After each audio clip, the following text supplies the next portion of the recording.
I don't know if it's okay. We'll go live now and see if it should work.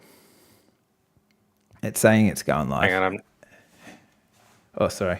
I'm just retweeting your one now. Yeah. Oh, that's all right. Hello and welcome to Godfeather. We're doing this live with the dev, and I have the dev here with me. How are you? Very well, thank you. Yeah. It's great to be here. Yes, sorry. Okay. I was just telling everyone how your game likes to stop all the time when I do stuff on it. I don't know if it's... That seems to be entirely up to the game. We didn't tell it to do that.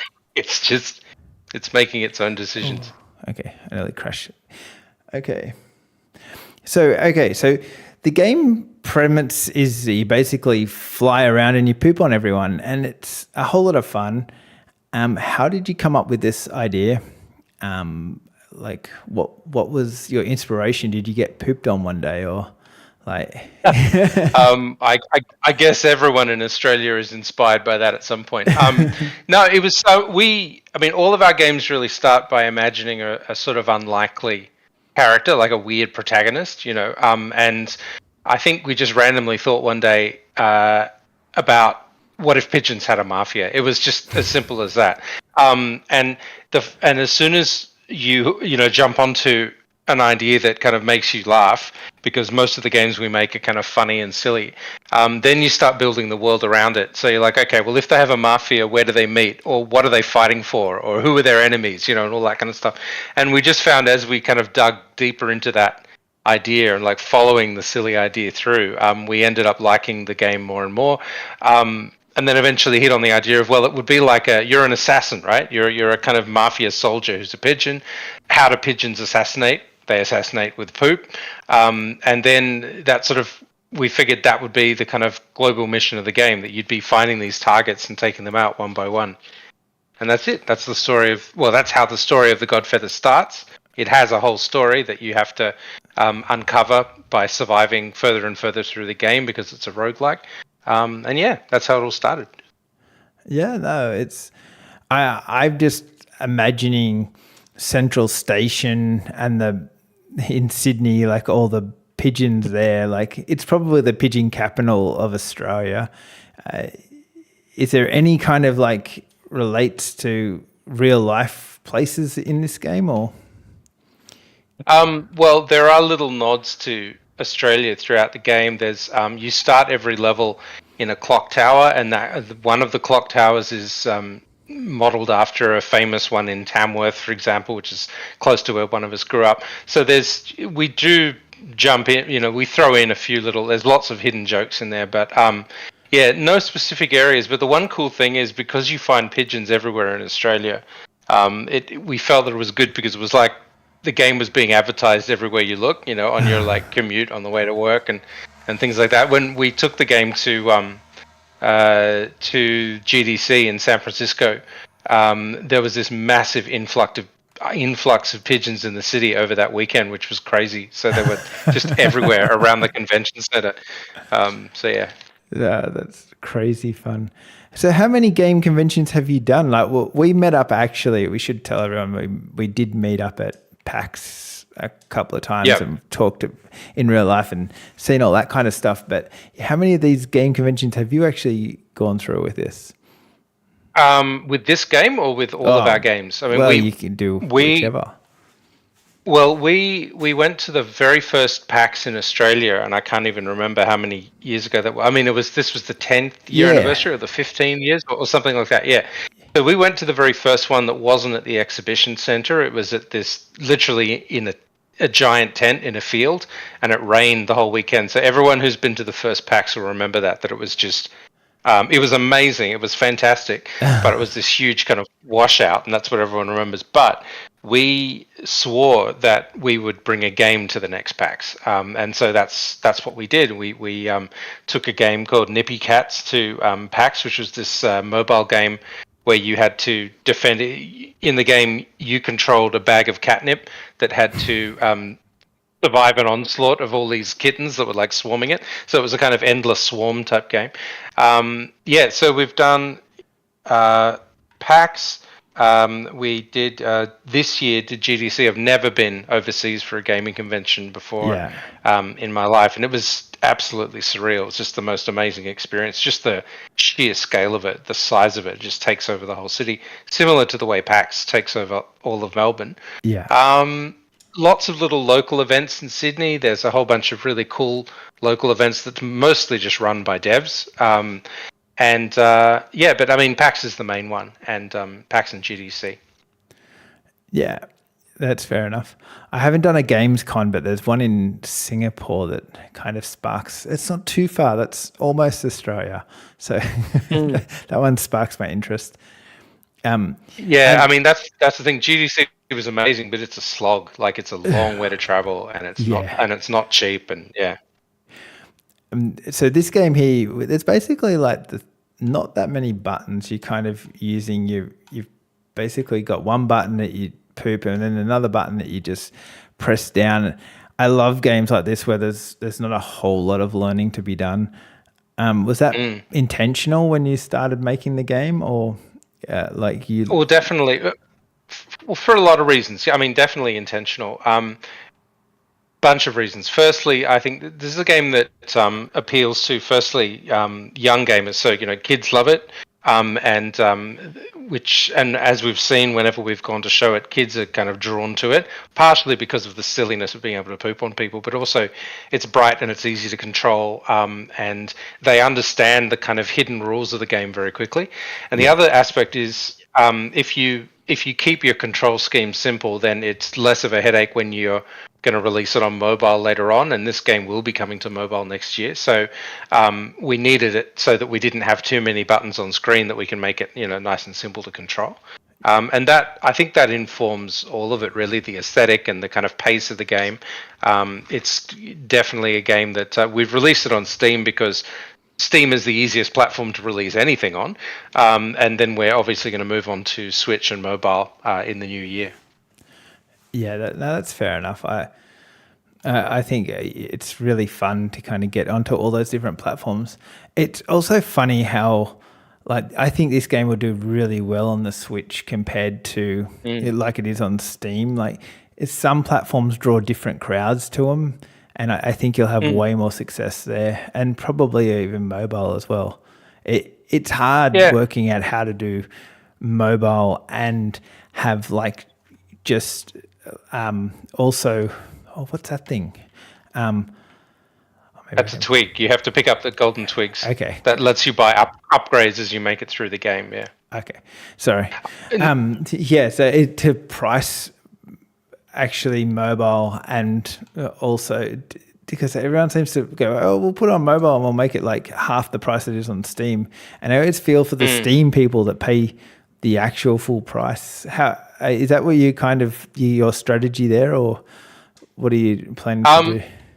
We're still thinking about the price point on mobile, and actually the kind of how we want to release it on mobile. We haven't made a final decision on that. The game is, the game on Steam is very reasonably priced anyway. It's $9.95 on Steam, so it's not that different in terms of the difference in price point towards a premium mobile game. But there was what were you saying earlier? Something about it doing well on Switch, or that sort of stuff. I think it was. Different. You were talking about different audiences. Yeah. If you're making a game like this, it's a self-contained game. It's reasonably short. It has a beginning, middle, and end. There are endless challenge modes, and there's lots of things you can unlock if you want to kind of extend the experience. But the story mode, once you're good at it, I mean, it's a roguelike, so you never know how you're going to go.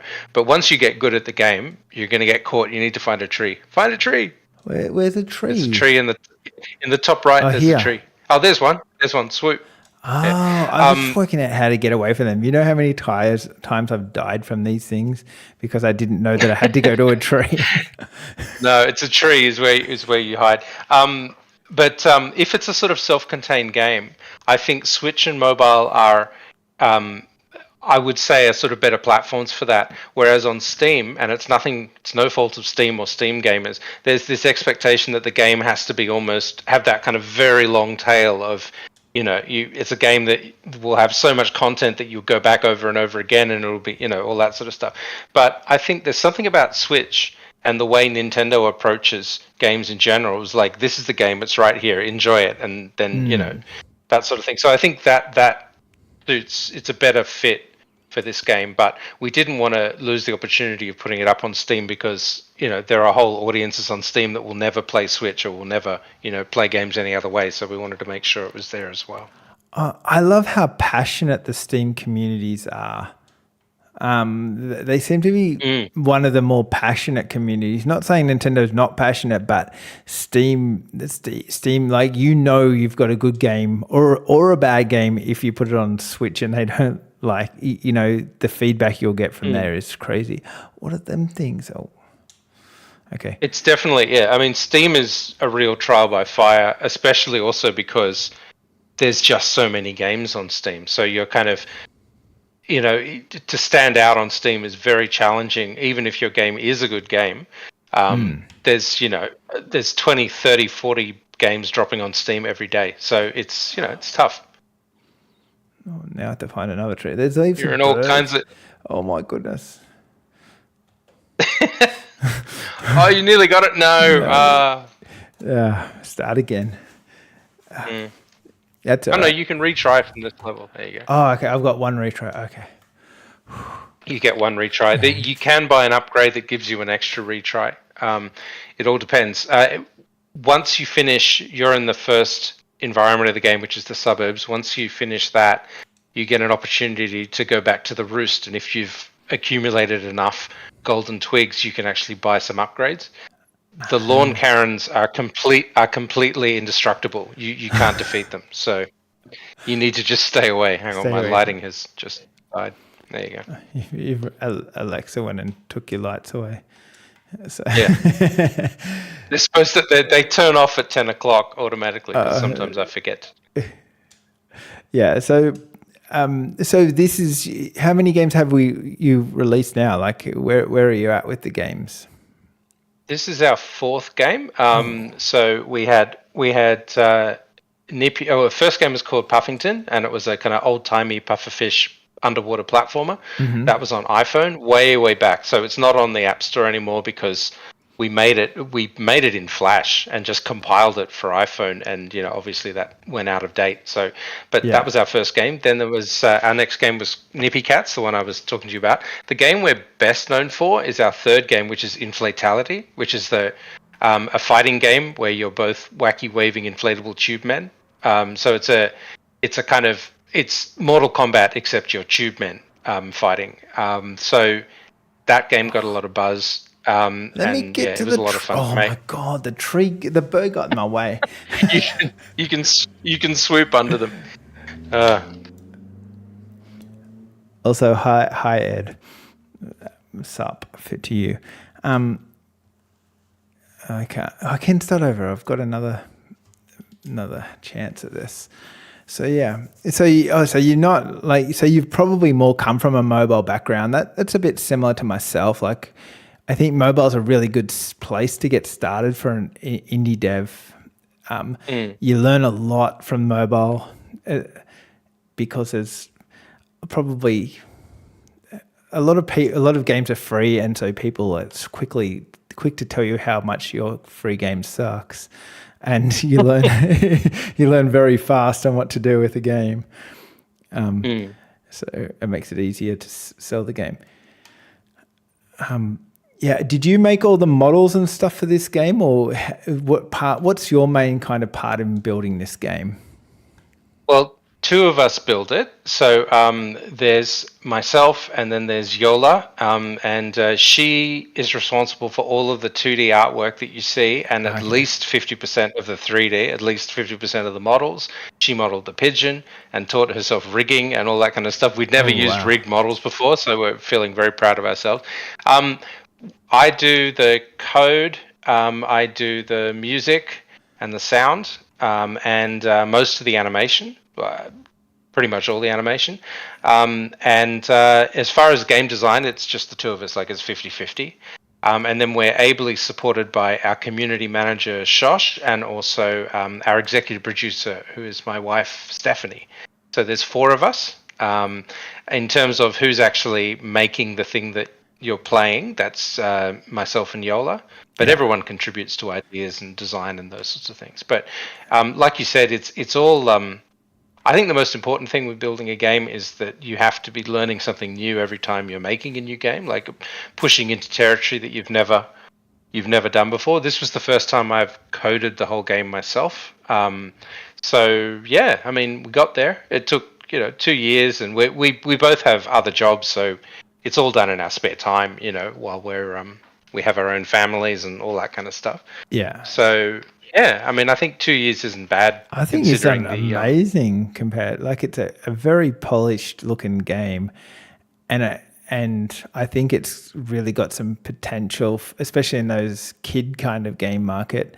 I've got like a couple of kids, and they would like this type of thing. I mean, what's the one that they played with the duck, the goose game? Yeah, Untitled Goose Game by House. Yeah, I mean, they're very different games, but it's kind of got that kind of silly vibe to it. Well, it's mischief, right? It's around that whole concept of creating mischief, and the difference in our game is that our pigeons genuinely think that they're part of an organized crime family. So ours has that kind of strange, kind of satirical, epic saga based around Mafia movies and stuff. But yeah, I mean, it's all of our games tend to be like that. They're always about mischief and those sorts of things. So that's just what we gravitate towards, I guess. I think it's a fun idea, and it makes it really kind of exciting for, like, especially the kid environment. Do you play test on kids more so because it's a kids game? Do you have how do you get? Well, my 2 kids. I mean, my two sons are credited as quality control in the credits, right? Like they've played this game. They've been playing this game since the beginning. So yeah, definitely. And whenever we take it to an event, we've done a couple of events at Powerhouse and places like that. And it's always the kids. The kids are the ones that stick with it. Sometimes if it's not, let's say the person who walks up to it is an adult and likes games that take themselves a bit more seriously, whatever, they might play it, have a bit of a giggle, and then kind of move on. But kids will start playing it, and they will not stop until someone says, until their parents say it's time to give somebody else a turn. Kids are really tenacious with these sorts of things. So yeah, definitely. I had so my game's kind of got a bit of a kid type of vibe too. Do you have this problem where one child loves the game and the other child just tells you it's crap? Because kids are super honest too. Wow. I feel lucky now that hasn't happened. I suppose I suppose the difference is these kids are invested in it. They feel like they're making this game as well. And my eldest son has been teaching himself Blender over the last month, and he's taught himself rigging, and he's getting really good. So I think that our next game, he's going to be making models for it. I've absolutely no doubt. Oh, that's super cool. So that's going to be pretty cool. Yeah. So, and you seem to keep on the pets thing as well. Is that kind of something you like doing? It's a weird one, isn't it? I was thinking about that. The other day of why is it always animals? And I think, look, there's practical reasons. I think if you're an indie, modeling a human character that sort of works well is a lot of work. So there's definitely that side of it. But I think also, I don't know, if you're trying to satire kind of human things, like thinking you're in the Mafia or whatever, it's funnier if it's an animal, like that kind of anthropomorphizing kind of thing just adds to the comedy for some reason. I'm not 100% sure why, but it does. So yeah, it just makes it funnier and sillier as well. Yeah, and also it makes it silly, right? Because actually that's a good point. That's one thing that when people are going, why a pigeon? And I was like, well, if it was crows or ravens that had a mafia, you'd sit there and go, well, they probably do because they're evil birds and they're vicious, right? But pigeons are so clueless. You're like, that's what makes it funny, like, because pigeons, they could never organize themselves. I mean, you've seen how they build their nests. They just like throw 3 twigs at it and go, there you go, I'm done, right? They're lazy and They pointless eat out of the birds. garbage bin because that's what's Yeah, best for them. exactly. So they are those kind of street rats that, that kind of gangsters, that sort of feel. So that's what made it funny for us. If they were birds of prey, it wouldn't be funny. So let's get into a little bit of poo kind of like thing. I've noticed when I poo, like it'll kind of like sway a bit in the breeze. And how hard was that to code the way that the poo will kind of come down to be kind of reasonably accurate, or how did you decide where it was going to land? The most challenging part of this game was this idea of, if it's death from above, right, which is what this kind of is, then the camera, and it's in a 3D, the engine is in 3D.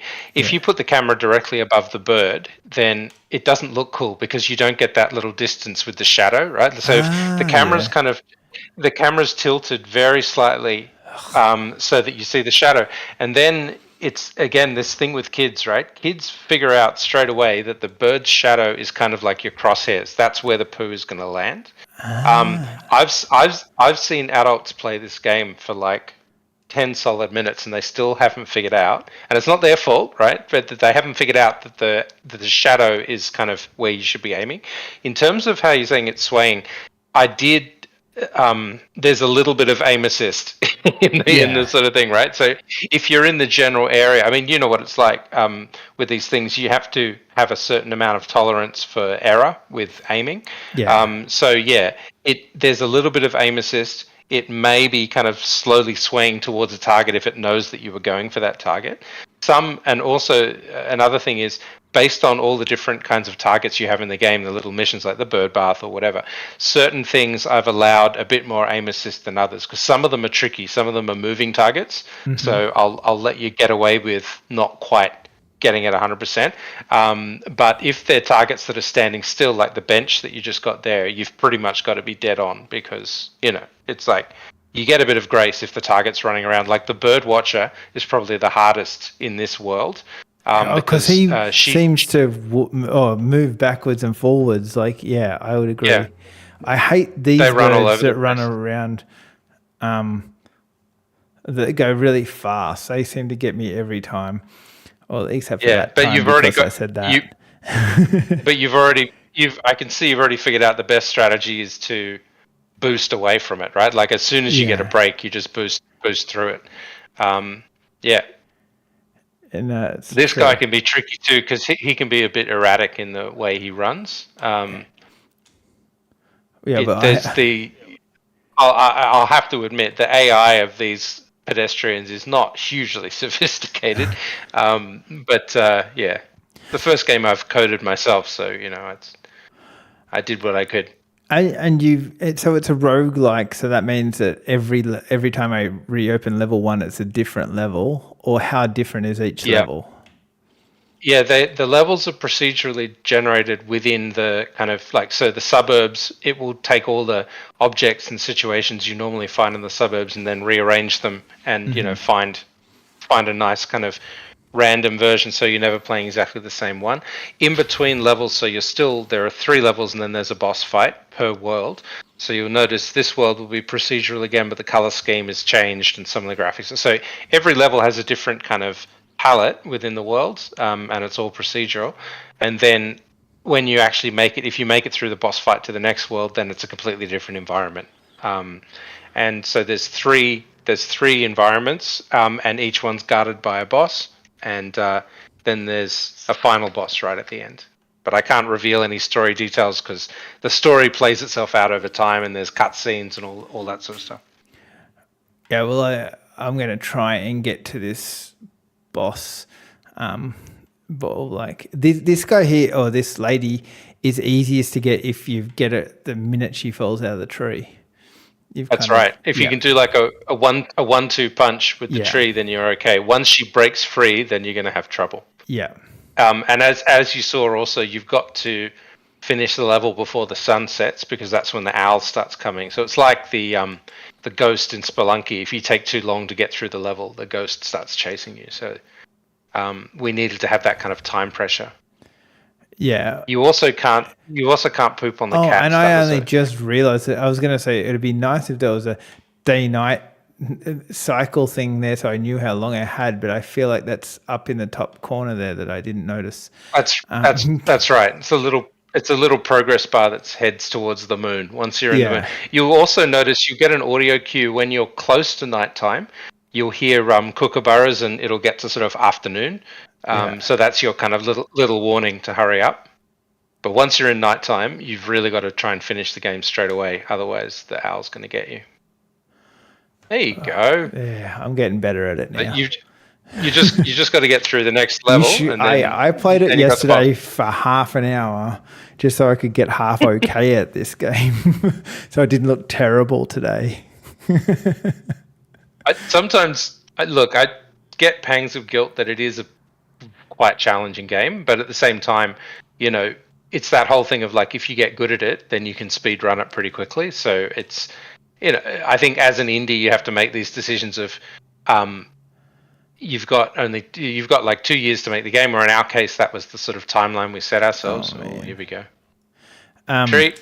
And so you need to find ways to kind of extend the playtime or figure out how long you want the game to be, and also how long you feel the concept of the game can sustain itself, so that you're not just grinding things out, you know what I mean? So I think we found a nice balance between that. If we were working full time and had a big budget, we might have been able to make it longer and all that kind of stuff. But there's plenty of things to unlock and discover in the game. Hey, at least there's a tree nearby. Yeah, well, I'm lucky there. But I'm going to run out of daylight. Because the learning curve in this game can be quite hard at the start, but it's not insufferable. It's kind of like something that you kind of like, I'm not that bad at it. I'm not missing by a mile, and I'm enjoying it, and I see the fun in it. And then before you know it, like half an hour, and you're quite good at the game. Oh no! Oh, that's tough. That was a tough one. Oh, there's a tree. There you go. Oh, I know. I'm all for trees now. See, I didn't know there was no trees. You know how long I went across the map, and every time it would nip at me, I'd duck so I could get away from it. Yeah, like right. I'm like, oh, maybe I can outrun it. Maybe I can do this.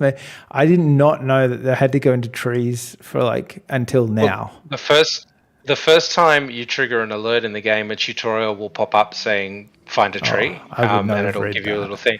There you go. I'm terrible for tutorials. When I was making mobile games, you could probably attest to this, that most of the time people read like, oh, he's gone. Oh well. Yeah, that's all right. It'll trigger another target. Okay. You were saying most of the time? Most of the time people read literally one sentence. That's as much information usually allowed to tell people without them getting angry at you. In the mobile world anyway, do you have problems, I guess, with any of that type of stuff where you think we got to give enough information? How do you go with tutorials? Yeah, it's hard. I tried to make them you try to finish your tutorial as quickly as possible. You try to make it contextual so that you're actually also looking at the thing that the tutorial is trying to get you to look at. Come on. It's boost attack. Oh no. No. Look, I may not be the best at tutorials, but the tutorials in the game always show you what you're supposed to be looking at, and I think, I don't know, perhaps there's a point at which you just have to say, they'll figure it out. And like I said, kids always do, and they don't read the tutorials either. No. The thing is, right, here's a weird thing about the way adults, my little pet theory about the way adults perceive things as opposed to kids. Adults have been alive longer, so they have an expectation of the way things should work, right? So they'll sit there and go, why isn't this thing working? I require it to work like this, and it's not, Whereas kids don't take Why those can't I things go for into that granted. tree? Oh my god. Okay. Sorry, I was getting stressed there. Yeah, sorry. Adults you perceive things of how they should work, and kids are like. Have you ever seen the kids where they go and they get told to pick up something off the ground when they can just first walk, and they'll bend their knees and do it properly, but adults will walk up to something and they'll bend their back to pick it up, and yeah, like it's really funny how kids kind of learn stuff probably a bit better like that, naturally Well, learn I it. just think that they don't take things for granted as much. Don't ask me why they're breakdancing. That's a feature. It's not a bug. It's my excellent code. What was I going to say? Yeah. Sorry, I Yeah, interrupted I you. just think kids just if something isn't working the way the kid wants, they'll find a different way to make it work. Whereas adults have that perception of it should work this way, so I'm just going to sit here and wait for it to do what I want it to do. I could be wrong on that, but that's what I've found.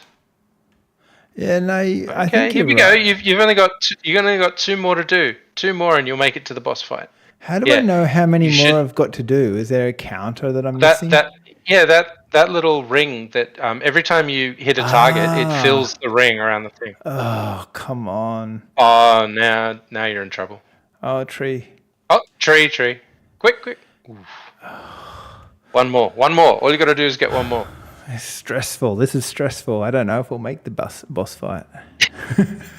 Yeah, you will. You'll be fine. You'll be fine. You got enough time. Yeah. Okay, good. You're good to go. Just avoid cockatoos. It's only just afternoon now. You can see it's Just afternoon.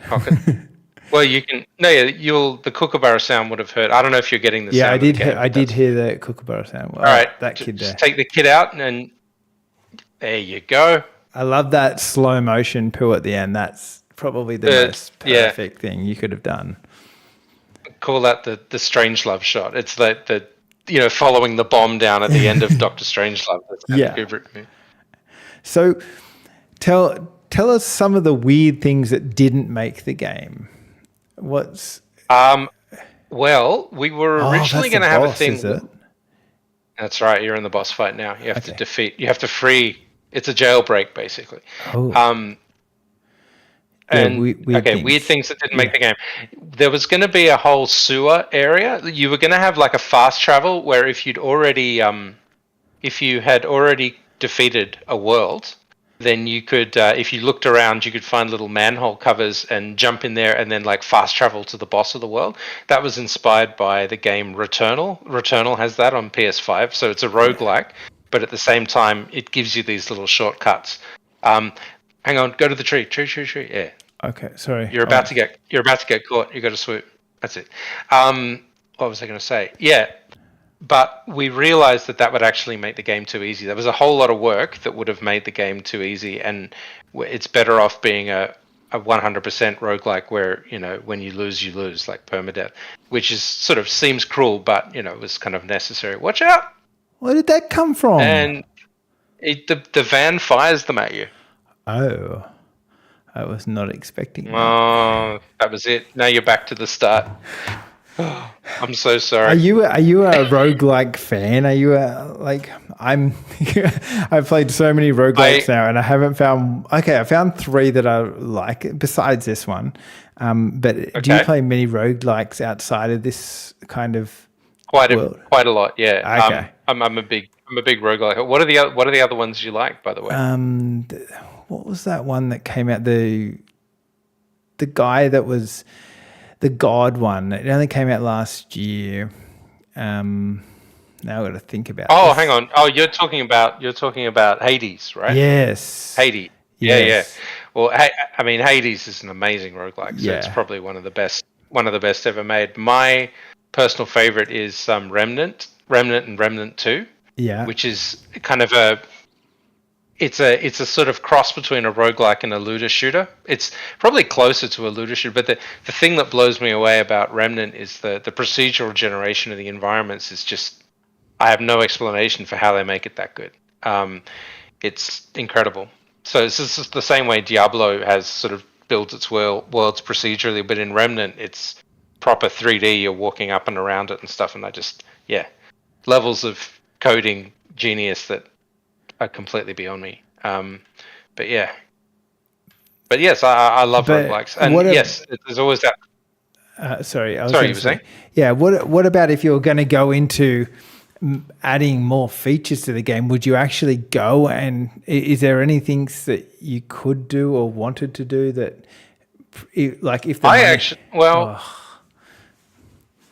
Oh, yeah, absolutely. I think that we'd build more. There's a whole bunch of challenges in the game, which in Steam are the same as the achievements, and so there's that kind of side of it. There's in the Roost, there are all of these upgrades, and there's over 60 different cosmetics that you can unlock over time. So I how do think I that side of unlock the game is. them? Can I? I've got a couple of sticks. Can I unlock them? What happens is you accumulate crumb. But there are two currencies. Crumb you get just for finishing levels, so that Yeah. happens automatically. The golden twigs you have to actually go out and find in the world. And the Okay. golden twigs go back to 0 after a run, but the crumbs stay forever. So if you went back to the Roost now, you'd have enough crumb to buy some cosmetics and style up the pigeon. So Ah. that that doesn't reset when you lose the game. The twigs do because those are upgrades that actually make the game easier, and those ones reset every run. But the cosmetics don't. You can just spend your crumb on whatever cosmetics you like in the Roost. So So your if pigeon doesn't have to stay grey for the whole thing. You can change colours. You've got we're doing that accessories. as soon as I die, which won't be long. Okay, So well, we'll definitely give that a try. I think. hopefully, hopefully the code works and it actually lets you keep it. I'm pretty sure I tested it, but I guess we'll see. It's always best to test things on live stream. It's the only way you know Oh that yeah. they'll definitely work out. So Hey, yeah, look, it hasn't crashed yet, and it hasn't hard locked you or anything. So that's a good sign. yeah. One thing when Yeah. we, being a game dev, oh, that was an easy one. You, you tend to have a decent computer, and you kind of forget that people out there don't have as good a computer as you, and you're like, well, it should definitely run at like 5 gazillion FPS, and then they're trying to run it on a computer that's like not up to your standards. Yeah, and it's not like a bad thing, but you kind of forget what power you've got compared to all the other computers. So we were talking about it recently before. How hard have you found it to actually make it work on lots of different computers and devices? Have you had any Well, funny bugs? luckily, as far as kind of FPS and things like that, this is a pretty low spec game, and it was designed to be low spec because we knew that we were eventually going to be putting it on Switch and on mobile and things like that. However, you know, releasing it on PC, as you said, we are dealing with very passionate people on Steam, and also there is only one Nintendo Switch which has one screen that runs at one resolution and a processor that runs at one speed, right?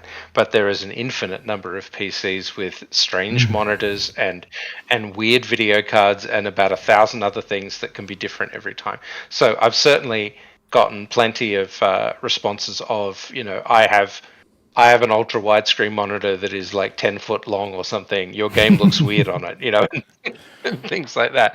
And look, I know that in terms of best practice, it should certainly be 100% responsive to different monitor sizes and things like that. But as they say, game dev is hard, and you have to choose the things that you have a limited amount of time to focus on these things. And I think in future updates, absolutely, we'll support ultra wide and things like that.